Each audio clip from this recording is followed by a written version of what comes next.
So I want to talk a little bit about physical therapy, what it is, kind of why it's done, and how it fits into the picture of your potential claim to an insurance company later on for injuries from a car accident. So physical therapy has become very, very common, and it is, you know, it's not quite chiropractic care, but it's not surgery. It's considered conservative care designed to help strengthen and stretch and heal muscles to improve mobility and reduce pain and try to deal with soft tissue injuries, which means injuries that don't involve bones and hard structures, to try to treat them in a way that they actually can get better, and you can sort of wean yourself off of pain medications or avoid surgeries and things like that. So physical therapy has become very, very common.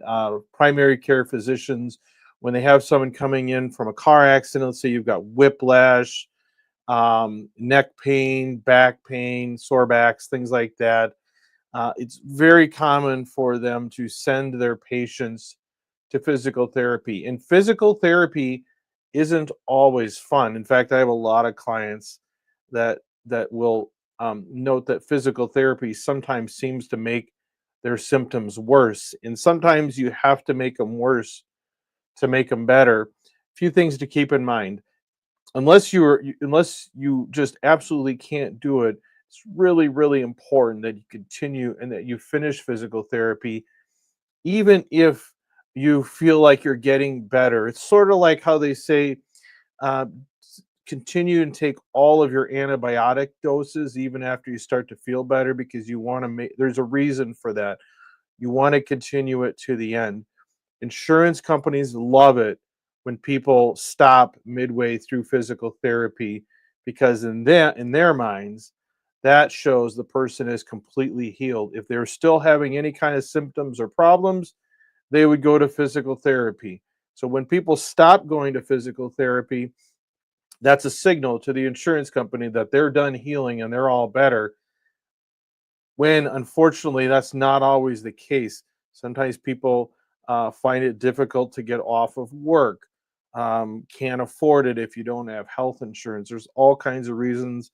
Sometimes it just doesn't seem like it's doing much, but it's really, really important, if at all possible, to continue going to physical therapy until the end, and then go back to your primary care physician, see how you're doing, see if they want to have you continue doing that, or maybe pursue some alternative treatments, maybe more conservative care. Could be, acupuncture, things like that. Or maybe they want to try out injections, pain injections that can help reduce inflammation and pain for a while. And sometimes when that doesn't work, then surgery becomes something to be considered. But it's very rare, unless there's an obvious broken bone or some immediate health threat.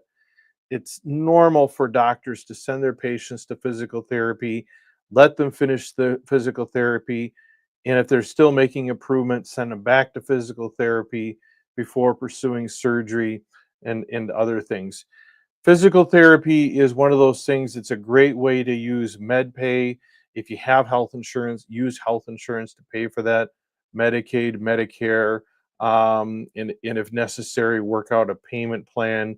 If you literally don't have all those things, physical therapy bills are the kinds of things that you and your attorney will claim later on once you're done healing, or you're at a point where a demand can be made, and then you can use that money to pay off those bills if you still have those.